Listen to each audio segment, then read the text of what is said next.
Morning,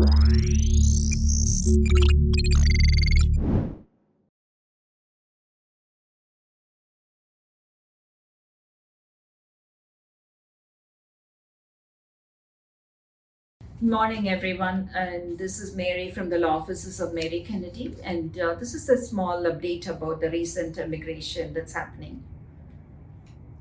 How is the processing of 485 approvals recently?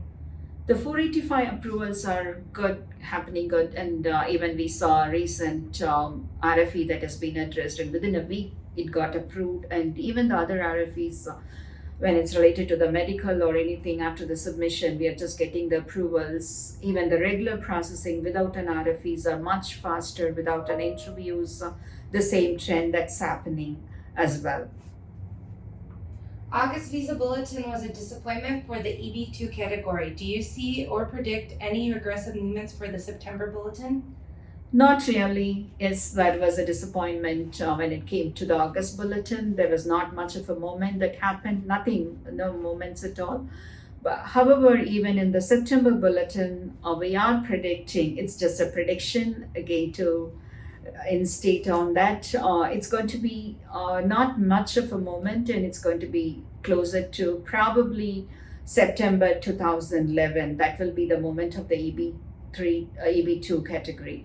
And one of the reasons it's not official but said was there was the downgrade cases are still not, the data is not entered into the USCIS system, so still they are kind of not related to all the downgrades that happened in October from the EB2 to EB3 was not documented properly. So that was one of the reason as well has been said. There was not much of a movement of the EB2. We have to wait and see how things are going to be. How about the EB3 movement for the September Bulletin? So the EB3, as confirmed by Charlie, it's going to be more towards the January of 2014. That's what it's going to be. Can you speak on the downgrade from EB2 to EB3? So still for people who are in the EB2 and not yet done the downgrades for probably till at least till January 2014, it's better that you at least have the preparatory work done if your employer is willing to do that. And as we are seeing, not many of the Indian employers are willing to do downgraded.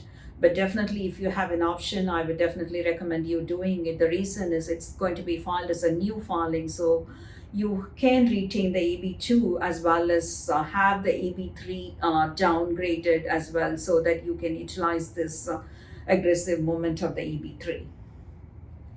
Are the consulates open? The consulates have started, except for India. All the other country worldwide consulates are open, and so again, it's going to be that the processing of the family base have started moving, and so probably this movement of the visa numbers and the employment base are not going to be happening, at least with the start of the 2022 after March or sometime. That's the prediction that's happening because of the movement that has been carried on by the worldwide towards the family-based visa categories. Can you speak on the wastage of visa numbers?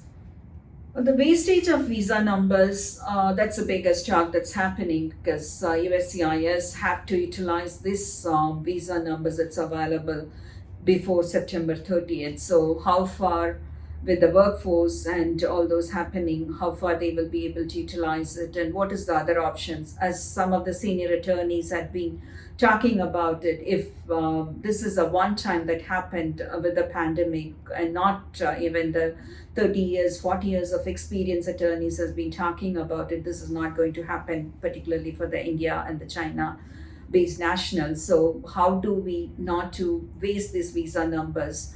Can they, USCIS, approve these visa numbers to the people who are on the final action dates current and then later on process their paperworks?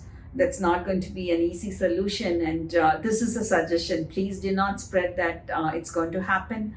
But definitely, practically speaking, immigrant visas approval is not that easy as said.